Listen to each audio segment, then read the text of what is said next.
Well, hey everybody, welcome back to Walking with Jesus Daily. We have eclipsed the number 200 and are into day 201. Pretty amazing, if you ask me. I hope that, as always, I hope that you're actually enjoying this.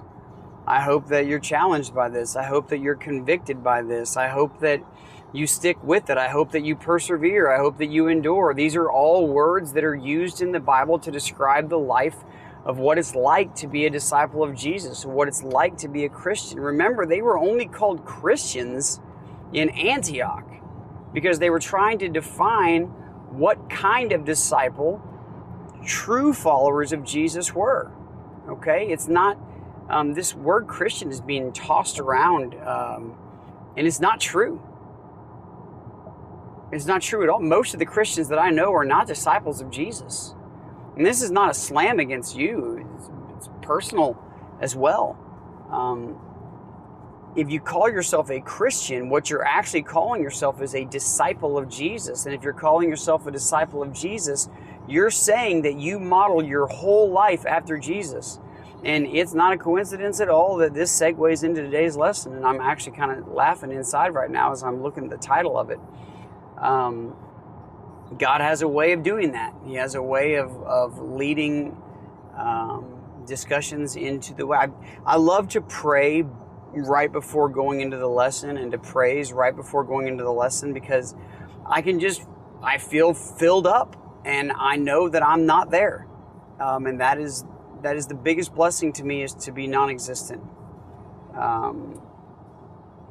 So with that being said, we've got us a mashup today, so we'll do a little milk and meat.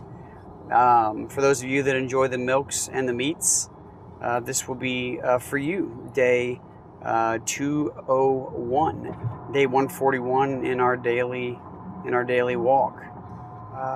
So let's dig in here. We're going to be in Luke chapter 9, verses 51 through 62. That, as always, is in the ESV when I read it originally. And then after that, we will be in Matthew 8, 18 through 22, where we left off from yesterday.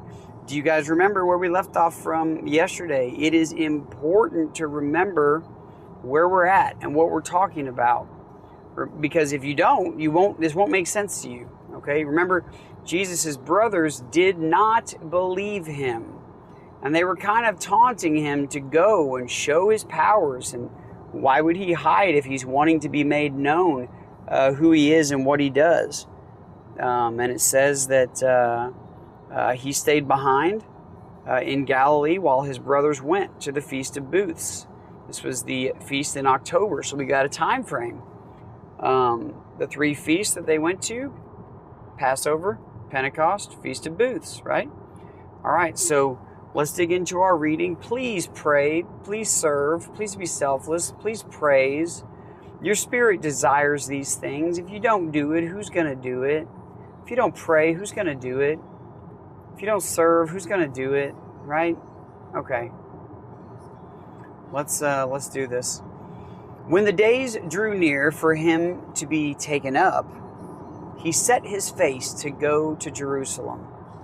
And he sent messengers ahead of him, who went and entered a village of the Samaritans to make preparations for him.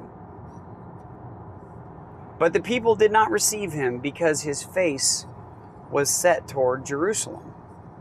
And when his disciples, James and John, saw it, they said, "Lord, do you want us to tell fire to come down from heaven and consume them?" But he turned and rebuked them, and they went on to another village. As they were going along the road, someone said to him, "I will follow you wherever you go." And Jesus said to him, "Foxes have holes, and birds of the air have nests, but the Son of Man has nowhere to lay his head." To another, Jesus, he said, "Follow me." But he said, "Lord, let me first go and bury my father." And Jesus said to him, "Leave the dead to bury their own dead. But as for you, go and proclaim the kingdom of God." Yet another said, I will follow you, Lord, but let me first say farewell to those at my home." Jesus said to him, "No one who puts his hand to the plow and looks back is fit for the kingdom of God." Very interesting teachings, very interesting sayings, very interesting writings. So important. All right, Matthew 8:18 through 22. Now when Jesus saw a crowd around him, he gave orders to go over to the other side. Is this right? I think we missed something. Hold on a second.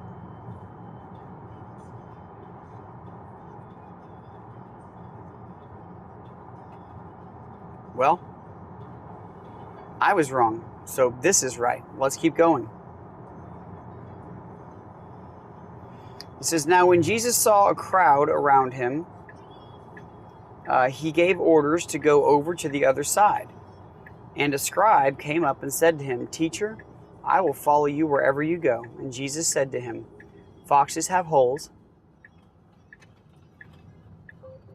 birds of the air have nests, but the Son of Man has nowhere to lay his head." Another of the disciples said to him, "Lord, let me first go and bury my father." And Jesus said to him, "Follow me and leave the dead to their own dead." It's kind of harsh sayings here, right?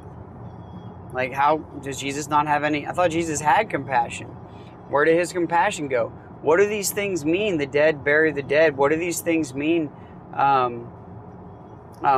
Fit for the plow and turning back. Who is Jesus sending and where are they going? And why would James and John want to rain fire down from heaven to destroy a people? And why now? And what does it mean that Jesus has his face set to Jerusalem? And what about his brothers? And how much time is elapsed in between these periods? I mean, what is happening? What is happening? Well, we'll discuss that in the meat section. But in the milk section, what we can understand on the superficial terms is that Jesus was preparing the way to go to Jerusalem. He was indeed heading, but it needed to be done in a different way. That Jesus never stopped proclaiming the gospel and the kingdom of God.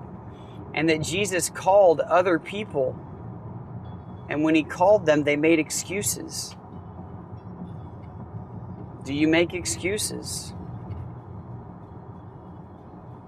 Where is your desire to follow Jesus? If he says these words to you and he gives a warning and he says very clearly, you might end up homeless like me, are you still going to follow?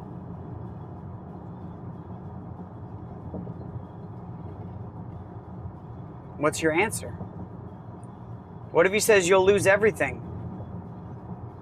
Will you still follow?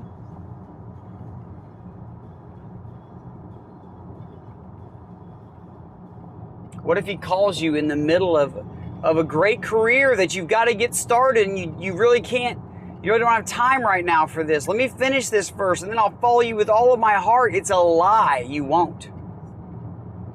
When he calls you, he calls you. When he calls you, he expects you to follow him fully, to not turn back and look behind you at your past, to not return to what was once comfortable.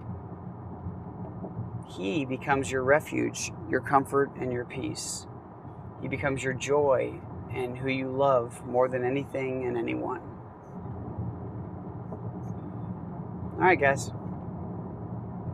I will see you in the meat.